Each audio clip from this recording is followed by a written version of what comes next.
आज मैं घर में ऐसे ही बैठे मरने का इंतजार कर रहा था कि तभी मुझे पास्ता खाने का मन किया। तो मैं भाग के किचन में आ गया और पास्ता बनाने की सारी चीज़ों को मैंने जुगाड़ कर लिया। पर इतने सारी चीज़ों के अंदर मुझे पास्ता का मेन चीज़ यानी मोज़रेला नहीं मिला।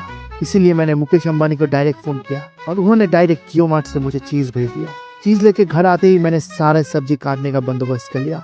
सबसे पहले मुझे जैसे ही प्याज दिखा, मैंने उस पे अपना चाकू चलाना शुरू कर दिया। उसके हजारों टुकड़े करके उसको बोटी बोटी कर दिया मैंने। फिर मुझे साइड में दिखा कैप्सिकम, उसको भी मैंने काटा लेकिन थोड़ा प्यार से, और काटते काटते उसका भी मैंने कचूमर निकाल दिया। फिर मुझे दिखा गाजर और साइड में था पिलर, मैंने दोनों को एक साथ लाया और गाजर को पूरा नंगा कर दिया। फिर गाजर के भी टुकड़े करके उसका बोटी बोटी निकाल दिया। इसके बाद मुझे देखा कुछ लहसुन, उनके ऊपर मैंने इतना चाकू चलाया कि उनके सर कौन सा है और पैर कौन सा है किसी को समझ नहीं आया। फिर मैंने गैस के ऊपर गर्म पानी चढ़ा दिया और उस पानी में डाल दिया थोड़ा सा तेल और थोड़ा सा नमक, और जैसे ही पानी गर्म हो गया मैंने उस पर डाल दिया आस्ता ला पास्ता, और पास्ता इतना हॉट हो गया कि वो चीखने लगा अंदर से।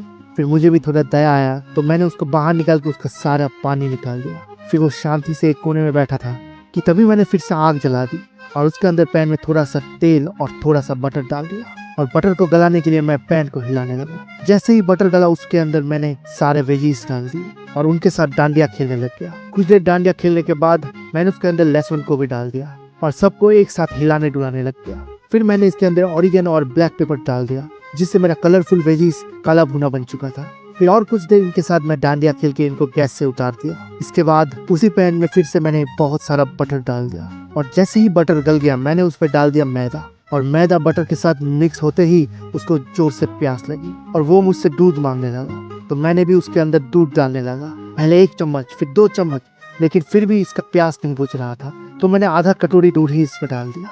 इसके बाद शांत हुआ इसका प्यास तो मैंने भी थोड़ा सा चीज इसके अंदर डाल दिया। चीज को डालते ही वो शर्म से पिघल गया। फिर मैं भी इसको थोड़ा हिला डुला के इसके अंदर वेजीज डाल दिया जो काला बुना हो चुके थे। वेजीज के बाद मैंने इस पे पास्ता का मेन इंग्रेडिएंट डाला जो कि है खुद पास्ता, और ये सब डालने के बाद इन सब के साथ मैं डांडिया खेलने लगा। गैस लो फ्लेम पे था। कुछ देर बाद इसमें मैंने और थोड़ा नमक और चिली फ्लेक्स डाल दिया। फिर भी ये लोग खुश नहीं थे इसलिए मैंने उसमें और ज्यादा चीज डाल दिया। फिर हिलाने डुलाने लग गया और कुछ ही देर में मेरा पास्ता रेडी हो चुका था। फिर मैं तो एकदम थक गया था इसलिए मेरा वाइफ आके पास्ता सर्व करने लगी। फिर हम सब मिलकर पास्ता खाना शुरू किए और सबने बोला खुदा का वास्ता है तुमने क्या बनाया पास्ता।